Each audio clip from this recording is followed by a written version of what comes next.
வருகின்ற 25 மற்றும் 26ஆம் தேதிகளிலே நீலகிரி மாவட்டத்திலே மிகப்பெரிய கனமழை பெய்யவிருக்கிறது என்று வானிலை அறிவிப்பு மையம் அறிக்கை விட்டிருக்கின்றது.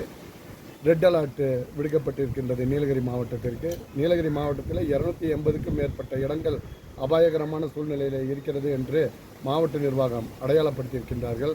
அதிலேயும் உதகை நகரத்தை பொறுத்தளவில் ஒரு 8 இடங்கள் மிக மோசமான நிலைமையிலும், ஒரு 6 இடங்கள் ஒரு மிதமான மோசமான நிலையிலும் இருப்பதாக ஐடென்டி பண்ணியிருக்காங்க. அந்த இடங்களுக்கெல்லாம் நகராட்சி நிர்வாகம் டே அண்ட் நைட்டு வாட்ச் பண்ணிகிட்டு இருக்கோம். எந்த இடத்துலையாவது நிலச்சரிவு ஏற்படுதா, எந்த இடத்துலையாவது மரம் விழுந்த அபாயம் ஏற்படுகிறதா என்பதனை கண்ணும் கருத்துமாக கவனித்து கொண்டிருக்கின்றோம். அப்படி இருக்கக்கூடிய சூழ்நிலையிலே மாற்று ஏற்பாடாக ஏதாவது இடத்தில் நிலச்சரிவு ஏற்பட்டால் மண் மூட்டைகளை அடுக்குவதற்கும், அதே போல் அந்தந்த பகுதிகளிலே இருக்கக்கூடிய மக்கள் பிரதிநிதிகள் அதனை தீவிரமாக கண்காணித்து கொண்டிருக்கின்றோம். தொடர்ந்து இந்த 2 நாட்களை உதகை நகரத்தை பொறுத்தளவிலே எதிர்கொள்வோம் என்பதிலே எந்த ஐயப்பாடும் இல்லை. ராகம் டிவி யூடியூப் பக்கத்தை சப்ஸ்கிரைப் செய்யுங்கள்.